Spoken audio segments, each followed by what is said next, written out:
guys, thanks for joining us on Family Life today here on YouTube. Make sure you subscribe. You don't want to miss any episodes, so hit the little bell and you'll get notifications and you won't miss anything. And if this encourages you, like it and share it with your friends. Yeah, share it with your friends. Yeah, welcome to Family Life today. We forget that loving others is a way in which we love God with heart, soul, mind and strength. When we put ourselves out there and show care to someone, even if it's rejected, not received well, the Lord is pleased with us. And we've shown love for him in the way we love others.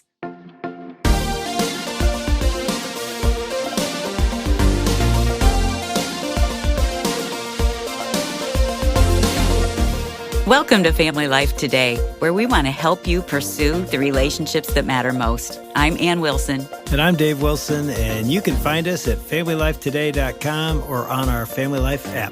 This is Family Life Today.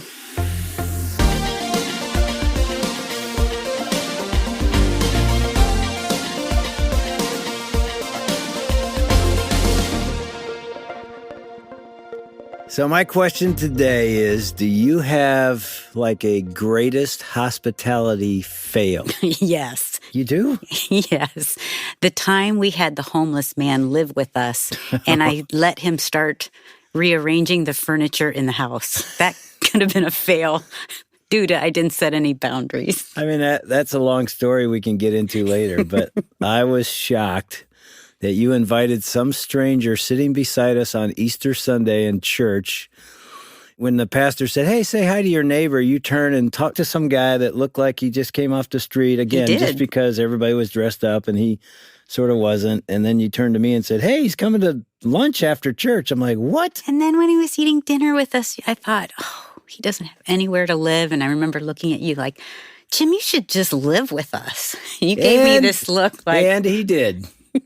We'll get back to that later. But we're talking about hospitality today because we have on Family Life Today, Carolyn Lacey, her first time ever visiting us on Family Life Today. Carolyn, welcome to Family Life. Oh, thanks so much for having me. It's great to talk with you. And I can see you're already laughing at our crazy story. Did that bring up anything in your mind? Yeah, just so many times when you think you're doing the right thing and it doesn't kind of go quite how you think it's going to go, but that's okay. That's right. See, she said it's okay. Well, we could get into more details about our buddy Jim living with us. It was quite the experience. Mm-hmm. But you could probably tell as you heard Carolyn, she's got a little bit of an accent. I'll tell them a little bit about you, but you can tell our listeners anything I miss. You're a housewife, a pastor's wife, a mom of 2 teenagers. An author. An author that we're going to talk about your book today, Extraordinary Hospitality for Ordinary People. And you live in the United Kingdom, so you have this unique, beautiful accent. So let's talk about hospitality. Do you have like a hospitality fail story? Or are you just the master of hospitality? I'm really not the master of hospitality. My mistakes, they probably sound on a slightly smaller scale than having somebody to live with me. But ones that I can remember, when I've thought that I've been doing something really kind, I've gone out of my way to invite someone over who I knew was struggling in a difficult situation and prepared a really, really beautiful meal. And as we sat down, I asked her how she was doing and she burst into tears and just couldn't eat at all. And then she felt really awful that she couldn't eat this meal that I'd prepared and just thought, Carolyn, she really just needed to come and have a cup of tea and a hug. And I made this big fancy plan, which actually was possibly more about what I wanted to do for her rather than what she wanted to do for me. And I guess that's probably something that other people have experienced as well. And Carolyn, I'm glad that you wrote this book because often hospitality may be different than what we thought. And when you pick up a hospitality book, I don't know if you're like this, but I'm like, oh no, I'm failing. I can't do this. I don't have any time. My house is a mess. My kids are a wreck. I thought we're going to have another guy come live with us. That's what I thought. But did you ever feel that? Like, have you felt that burden of hospitality? Yeah, I have. Probably I've placed it on myself. Me too. believing that hospitality has to look a certain way because that's what I've seen or that's what I've read or, that's what Pinterest says.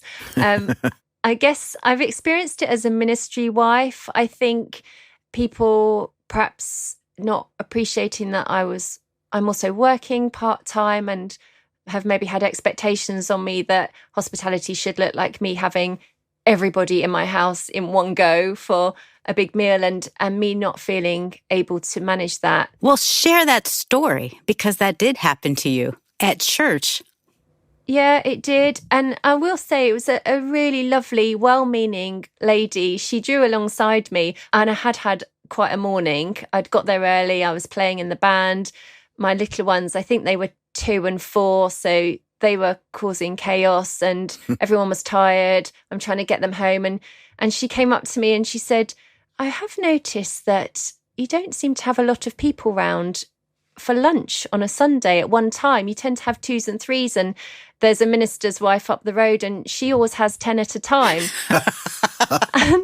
and then she said to me, and I know that you've got 2 small children, but she does have 4 children. Oh my goodness. And I will say that I did feel a bit crushed, and I know that she didn't mean it critically. I think she thought she was encouraging me, you can do this. But in the moment, that did not feel encouraging to my heart. Did you say, hey, did you see me? I just played in the band. I was here early for rehearsal. I don't think that mom's doing that. I'm impressed she had 2 to 3 people over on Sundays. I was like, we're shutting down the house on Sundays. Go ahead, honey. Tell them. I mean, Ann was a pastor's wife for 30 years. Yeah. How many people did we have over on Sundays after church? Not many. But it is true in terms of you're doing so much, you feel so overwhelmed. And I think that's why a lot of people feel like, I don't have the capacity to do this. And what does it mean? So why did you start writing this, Carolyn? What was on your heart? Why is this important? I think it was that I knew it wasn't just me. And I knew that people were feeling burdened and guilty because the Bible says offer hospitality. So we see it's a command. We see it's part of discipleship. But if it looks overwhelming, you've got to have everybody round for dinner and it's got to be really nice and the house has got to look good and the children have got to behave well. That just feels out of reach for a lot of people. And in particular, I was struck by friends in my church family who struggle with depression or anxiety or some of those issues that genuinely make it really difficult to have people round in the home. I started thinking, well, what does it look like for them to be hospitable? This must be an area of discipleship that they can tap into, but surely it must look different. Or friends that are married to unbelieving partners or flat share with non-Christians, what does it look like for them to practice hospitality?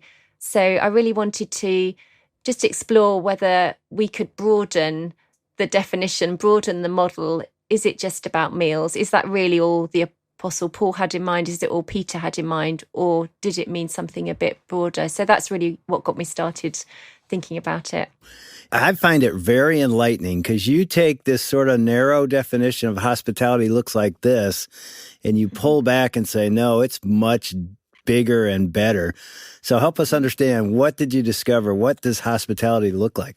Yeah, well, what I discovered was that hospitality starts right in the opening chapters of the Bible because God creates a world and he creates human beings. And essentially, he is inviting humankind into relationship with the Trinity. And that is an act of hospitality. It's an act of welcome. And so that really got me thinking about God's hospitality. If we want to offer hospitality as he commands us to, we want it to look like his. And so I just started exploring the characteristics of his hospitality, not so much the mechanics, what you must do, but rather what we should be cultivating in our hearts and discovering that God is so generous in the way he welcomes people. He's so compassionate.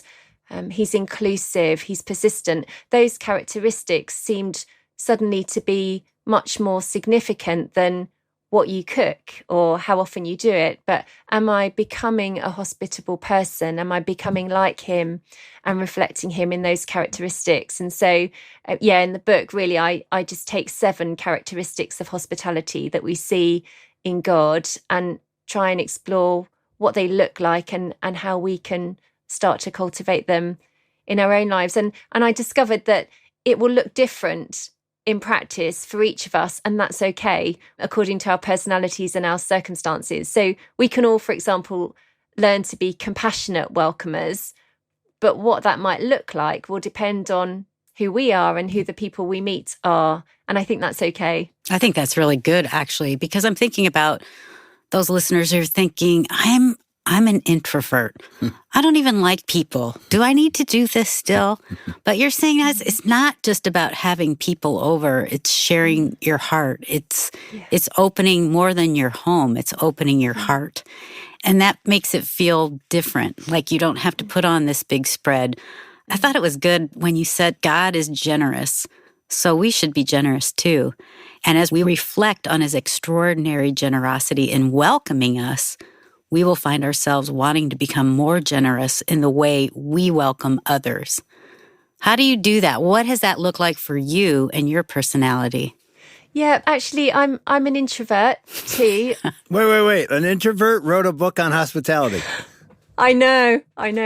It's funny, but I am in that I do love people, but I've learned to love people.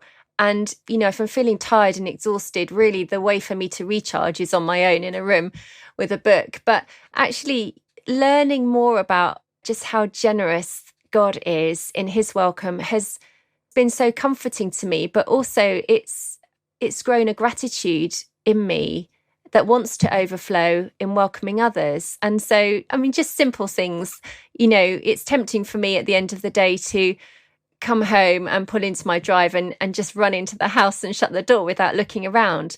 But actually, as I've wanted to reflect God more in his welcome, I've learned to just take some time and look around. Is there a neighbour out in the street? Could I wave or say hello? If it's somebody who I know lives on their own, could I just walk across and say, hey, how are you doing? How's your week going? And it's been just little things like that, learning to see past myself to those that God has placed around me, and just looking for really small opportunities to show people that I've noticed them and that they matter, because people don't always feel seen, but God sees us and we can see other people, and we want to show them that they're seen and they're cared about. And yeah, that's partly what it's looked like for me, I guess. We had a snow up in Michigan. I got my snowblower out. I did my driveway. As I'm coming back up to the garage, Ann pokes her head out in the garage and goes, hey, Dean and Nancy are gone. Why don't you do their driveway? It's our neighbors. So I go over and do their driveway. I come back. I turn off the snowblower. I take all my clothes off. The winter clothes, my boots. There's snow everywhere.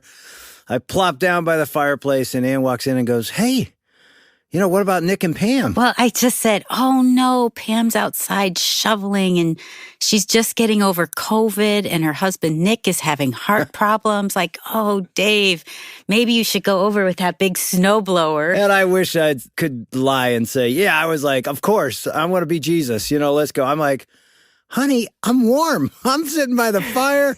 And then I go and I look out the window, and there's Pam, shoveling her bigger driveway than ours. And I'm like, okay, the right thing to do. And I got to be honest, it wasn't so much I wanted to do it. I was like, I have experienced, Carolyn, what you said, the welcoming of God in my life. And it really was, as I looked across we're in a cul-de-sac, as I looked over there, I thought, this is not only the right thing to do, I want to help her. So I put all my clothes back on. I got the boots on. I fired up the thing, and I go, marching over there, and I can just see her looking at me like, you are a gift from God. It's like, and of course I told her, hey, this is my idea. I just thought I'd come over and help her. No, I didn't. But as I did her driveway, and then her husband, Nick, came out, the next thing I know, we're standing in her driveway talking for 15 minutes, and I hear about her life, about Nick being in the hospital earlier, and he couldn't come out and do this because he had a medical condition.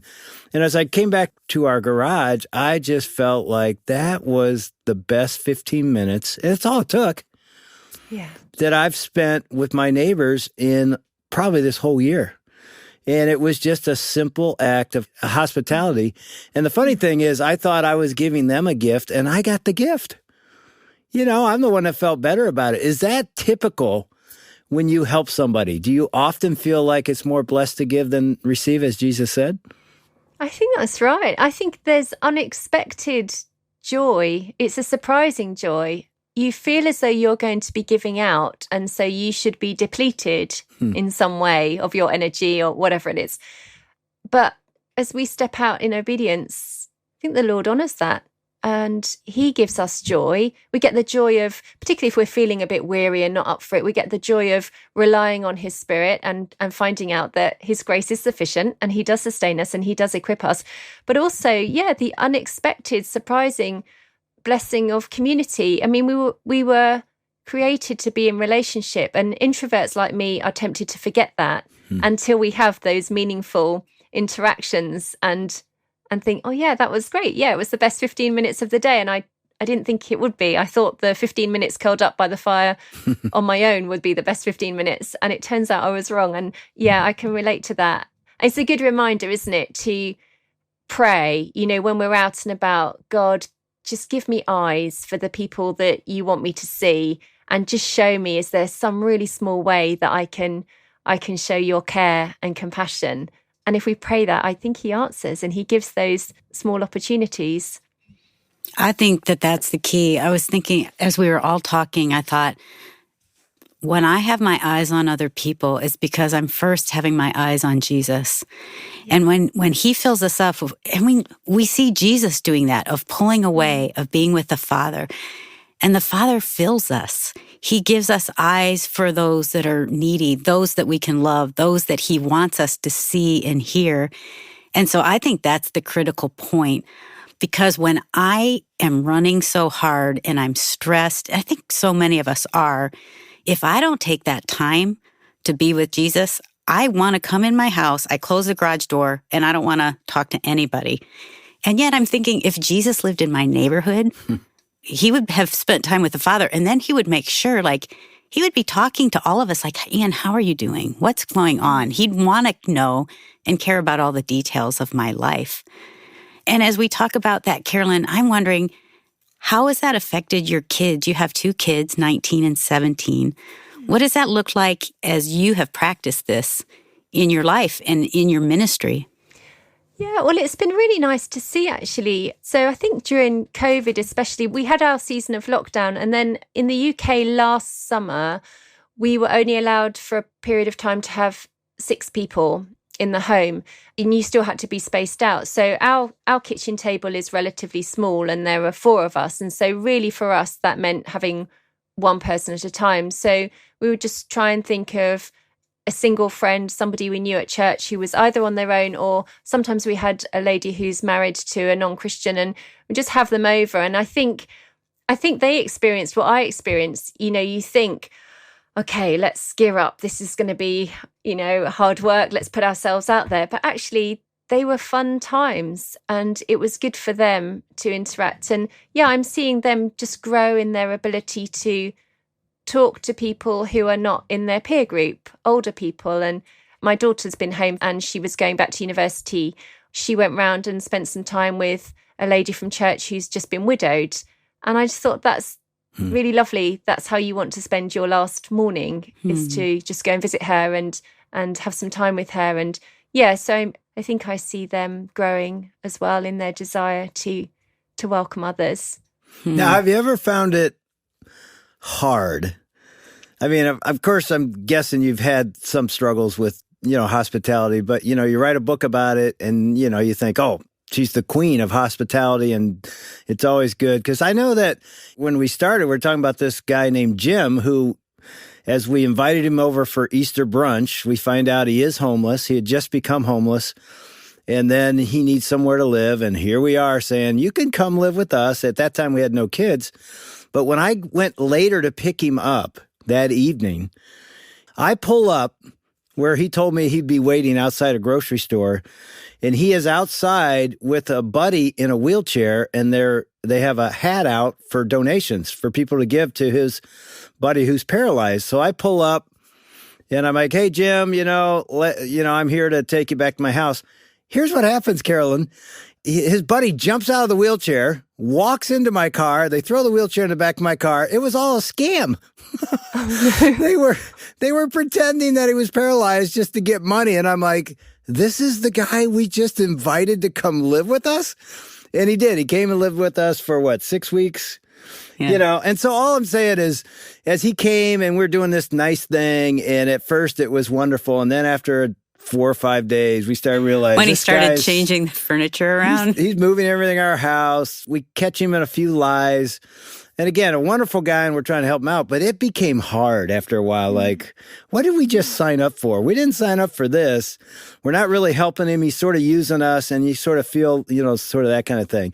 So that's my question, because a lot of us get afraid to be too generous like God has been with us, because it could go that way. What do you say to that when it gets sort of difficult?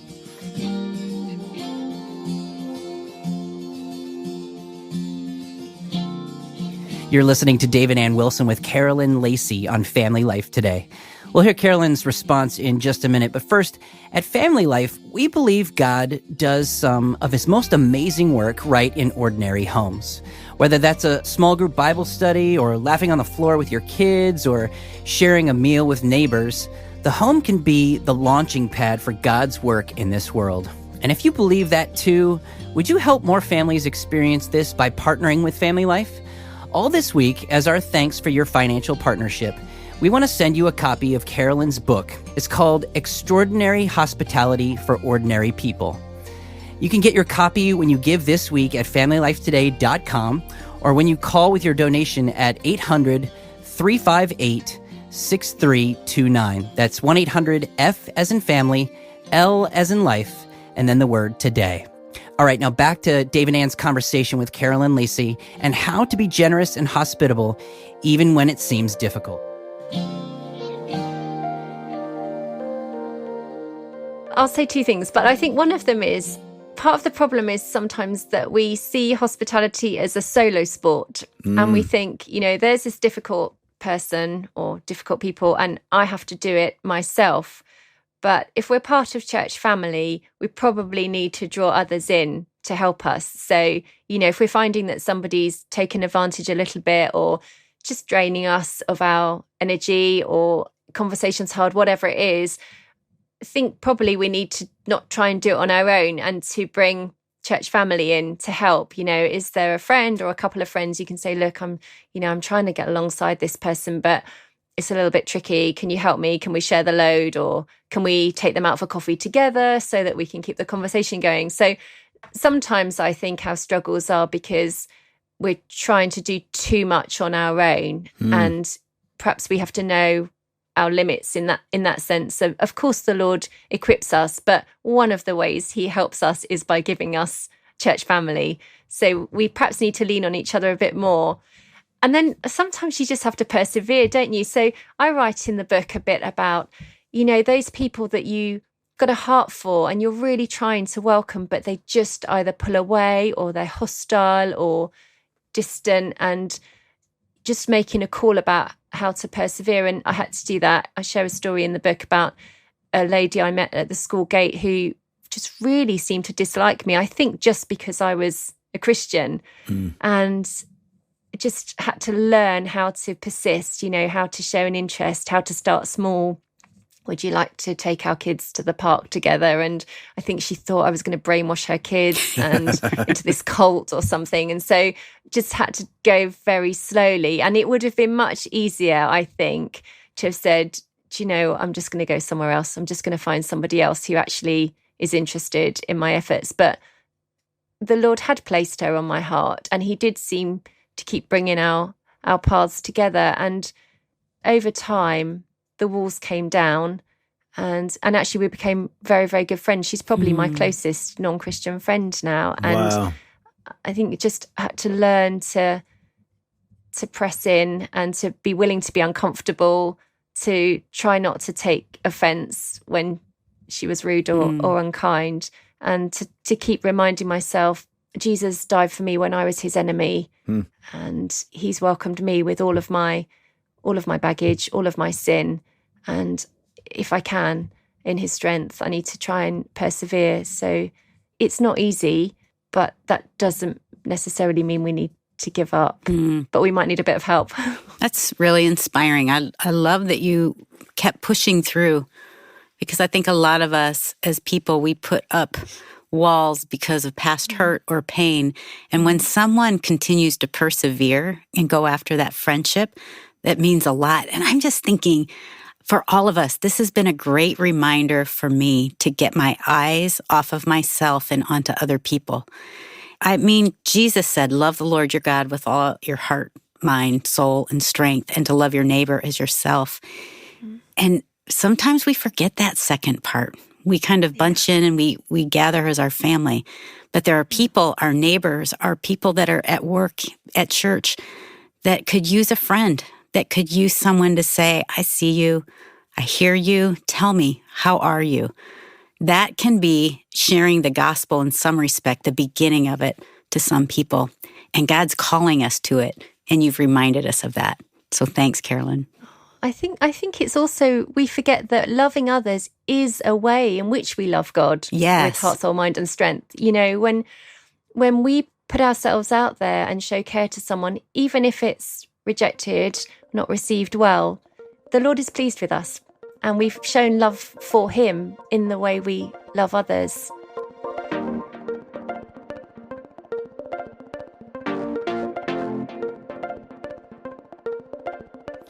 You've been listening to Dave and Ann's conversation with Carolyn Lacey on Family Life Today. Her book is called Extraordinary Hospitality for Ordinary People. And we'll send you a copy with your donation today at FamilyLifeToday.com. So I don't know if you have kids like I do, but don't miss this tip as your kids get older. Keep them talking. You want to be the go-to person for the hard stuff with your kids. So pry open the space for conversations that matter. Well, we've got your back with a resource called Passport to Purity. It's a weekend just for you and your preteen to talk about body changes and peer pressure and even dating. So if you have teens, Passport to Purity can help your son or daughter learn how to make their faith their own, uncover their calling, and take responsibility. We'll make the talk easier and low prep. So start the conversation with Passport to Purity. It's now 25% off with the code PASSPORT for a limited time at FamilyLifeToday.com. Tomorrow, Dave and Ann Wilson will continue their conversation with Carolyn Lacey about what it looks like to be hospitable with friends and family in our life who aren't Christians. That's tomorrow. On behalf of Dave and Ann Wilson, I'm Shelby Abbott. We'll see you back next time for another edition of Family Life Today.